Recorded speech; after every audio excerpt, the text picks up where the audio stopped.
Hey everybody, and welcome back to my channel, and welcome to this week's Friday Reads, where I talk about everything I read in the last week, what I am currently in the middle of, and what I think I'm going to be getting to next week.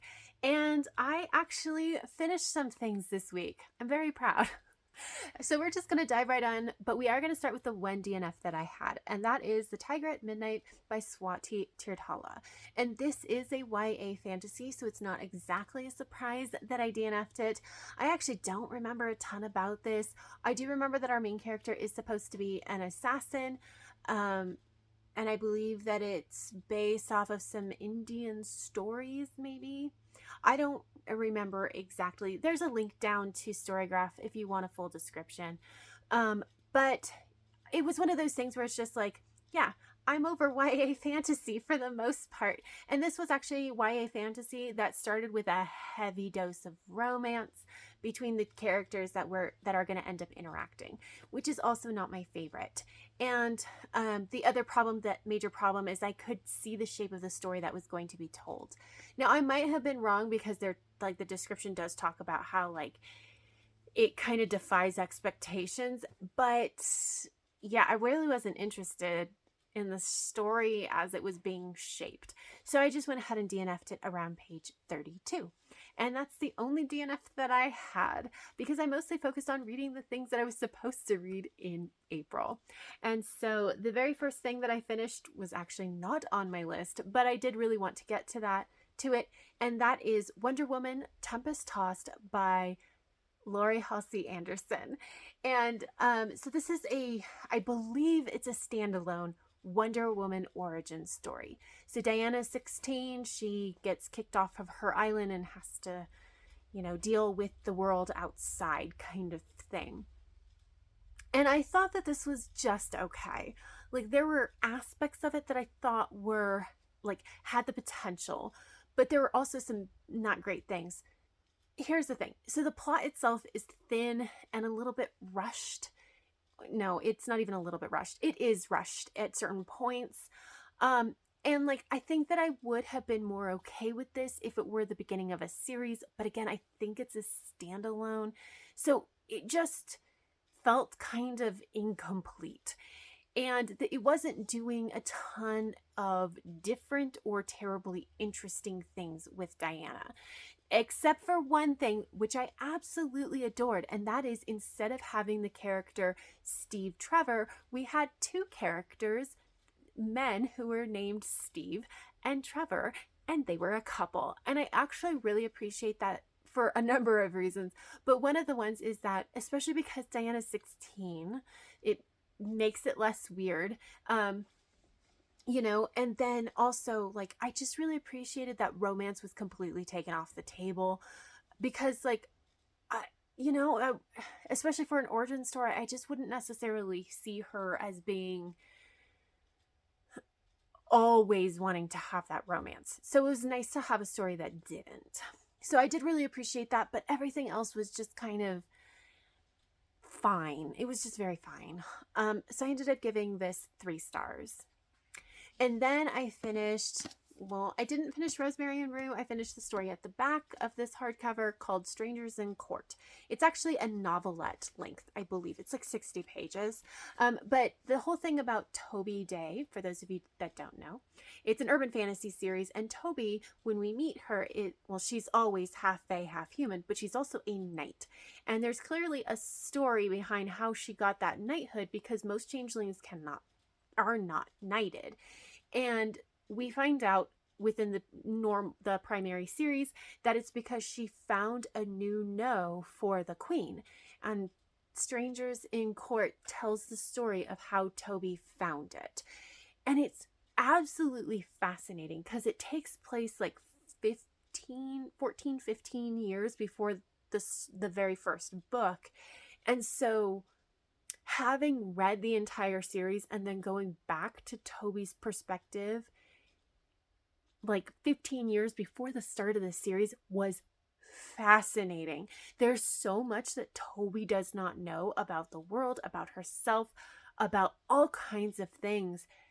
And so she makes these interesting proclamations. Now, some of it is just funny because she's nobody would ever knight me. And then this is the thing that gets her knighted, right? but also like it's just there's a lot of things that she just doesn't know about fairy that she finds out in this series. So yeah, I found it to be utterly fascinating. It was really just interesting to read. I think that this is one of those things where if you've read the Toby Days series, this is a great addition. And if you haven't, you're not going to care at all. But I really liked it, so I ended up giving it 4 stars. And then the last thing that I finished is Vision in Silver by Anne Bishop, the 3rd book in the Others series. And this is also an adult urban fantasy, and it posits this world where a species, I guess, of beings called the Terra Indigene, the Others, the Shifters, have always been here, and they are the apex predator. And so everybody in what is their United States is basically on the land, by their grace. And then things have just started to turn sour. And we're following our main character, Meg Corbin, who is a blood prophet, and she had run away from her keepers, basically, and she's trying to learn to live in the world on her own. That's the basic outline of the series. I can't tell you too much about this book without like spoiling a whole bunch of stuff, but yeah, it's good. It's really good. I love this series so much. This is, according to Goodreads, this is the 5th reread that I have done of this book, and I really like it. There are all kinds of content warnings for this series, so be very, very careful. But in this one, this is a growing pains book, and not because the author did a bad job writing it, but because of the specifics of the story arcs and the character arcs that we have going on. We need to have some issues. We need to make mistakes, and Meg definitely makes some big mistakes in this. This book has like one of the scenes that I hate the most, and it's not because it's badly written or that it's out of character or anything like that. It's that Meg, my dear, my love, makes a huge mistake, and she has to deal with the repercussions. And the thing about the others that she's the shifters that she's living with is that they're very firm with her about, you made a mistake and you need to own up to that and accept it, kind of thing. So like, it's just so uncomfortable, and I hate it. Like, it's very well written. I just hate it. And so I was dreading getting to that particular scene in this. So I didn't enjoy it quite as much as I enjoyed the other books. And I did rate it like 4.5 stars because of that. But generally speaking, fantastic book, fantastic series. I really, really enjoyed it. So that's everything that I DNF'd and everything that I read. So moving into the things that I'm in the middle of. And we are going to start with Middle Game by Seanan McGuire. So this is the first book in the Alchemical Journeys series, which is actually going to be a series of companion novels, just not direct sequels. But in this one, we are following, like, I don't actually know the genre. It's some kind of contemporary or modern, alternate thing where there's magic. But our main characters, well, no. Okay, so there's an alchemist who's basically trying to create these bodies, these vessels for the doctrine. And if he can do so, he can then, control reality, basically. And it is our journey with the people that embody the doctrine, basically. I mean, it's really hard to sum up this book. I'm now on page 347, so I have made some excellent progress with this book, and I really am enjoying this so much better this second time around. But also what I'm finding is that I really, really want to read the Up and Under books. So within this alternate world, there is a set of books that they have that's written by A. Deborah Baker, and they're called the Up and Under books, and the storyline of those books are very heavily integrated into this book as well. Now this book includes passages from those books, so you don't like actually need to read them or anything. Um, which is good because like it's a fictional set of books. But here's the thing. After Middle Game came out, Shauna Maguire as A. Deborah Baker, under the pen name A. Deborah Baker, started writing them. You may have seen them. They're like, the first one starts with Over the Woodward Wall. I'll put up a thing so you can see the cover. These are the Up and Under books, and now I really want to actually read them. I believe there's 2 of them out already, with a third one coming out later in the year. And I really want to read them because I forgot how like heavily integrated that story is into Middle Game. So yeah, I'm enjoying it quite a bit. And yeah. And then I'm also making progress on Case Studies in Retrofitting Suburbia by June Williamson and Ellen Dunham Jones. And this is exactly what it sounds like. It's the problems that you need to address when you go to retrofit suburban areas. Like basically, what problems do suburban areas have and that need to be addressed when you go to retrofit them.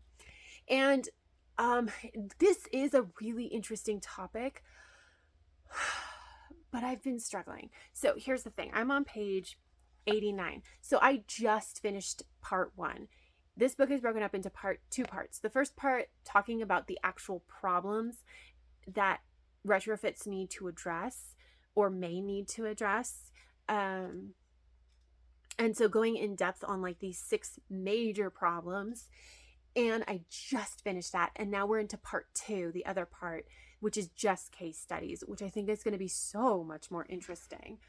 I had some issues with the second part, which I'm not going to get into right quite yet because I haven't completely like fermented all of my thoughts, but I have a few issues.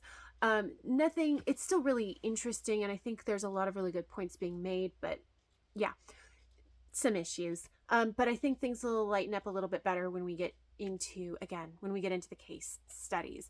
But so far, I still am enjoying it, so that's good. So moving onto the books that I want to read next week. And I want to finish Middle Game and Retrofitting Suburbia. And I'm on track to do so. So I've already finished the chunk that I need to read today for Middle Game. And tonight I need to read like 31 more pages in Retrofitting Suburbia. Again, I don't think it's going to be a problem because we're into the case study portion. And then on Friday and Saturday, because I'm filming this on Thursday, right? So on Friday and Saturday, I need to read 85 pages in Middle Game and like 60 pages in Retrofitting Suburbia, which is kind of a lot, but I think I can absolutely do. I really, really want to finish this by the end of April. Like I don't want to carry these books into May. So that is like the goal, and I think I can do it. I know I can do it. I just have to make sure that I actually put in the time to do so. And then I still have 2 books out from the library that were for my DNF project. The first is Acting on Impulse by Mia Sosa, which is a contemporary romance. And then the other is The Lady and the Highwayman by Sarah M. Eden, which is a historical proper romance. So these are still out. I still want to get to them. I don't know if I'm going to get to them before the end of April because I'll be focusing so heavily on Middle Game and Retrofitting Suburbia, but I would like to get to these pretty quickly so that they can go back to the library. And then after all of that, what I'm going to end up doing is I'm going to have 2 books going at a time because we're going to get into May, which I had a lot of nonfiction books and a lot of fiction books that I want to read. So I'm going to read 1 fiction, 1 nonfiction at a time. For my fiction, I'm going to go with An Artificial Night by Shauna Maguire, the 3rd book in the Toby Day series. And basically, I'm going to like switch off between this and the other series until I finish the other series. But I'm going to keep on with Toby, like switching off with my other fiction books on my TBR. That's the plan, but I'm going to start with An Artificial Night. And then for my nonfiction books, I am going to start with Groundbreaking Food Gardens by Nikki Jabor, mostly because it's almost planting time for us. And so I need to, like, if I want to do it, like a little different, it would be good if I had actually read this book. So that's the plan at this point. We'll see how it goes. I'm hopeful that I will be able to read quite a bit, but I honestly don't know because we're getting into like end of school year where everything starts happening. So we'll see. I'm very hopeful. I just don't know if realistically I can get to everything. But the only other thing that I wanted to show you is that I got a book in the mail, A Psalm for the Wild Built by Becky Chambers. So this is a novella, and I really hope that I like Becky Chambers because this is now the second book that I have on my shelf from her without actually having read any of them, either of them. So we'll see. I am very, very excited to get to this. I'm very hopeful that it will be good. But that is it. That is everything that I wanted to talk about. So if you have any thoughts or feelings about anything that I have read or I'm going to read, please leave me a comment down below. Or if you just want to let me know what you're reading, let me know. But that is it. So if you like this video, please give it a thumbs up, subscribe if you want to. And until next time, have happy reading, and I will see you in my next video. Bye.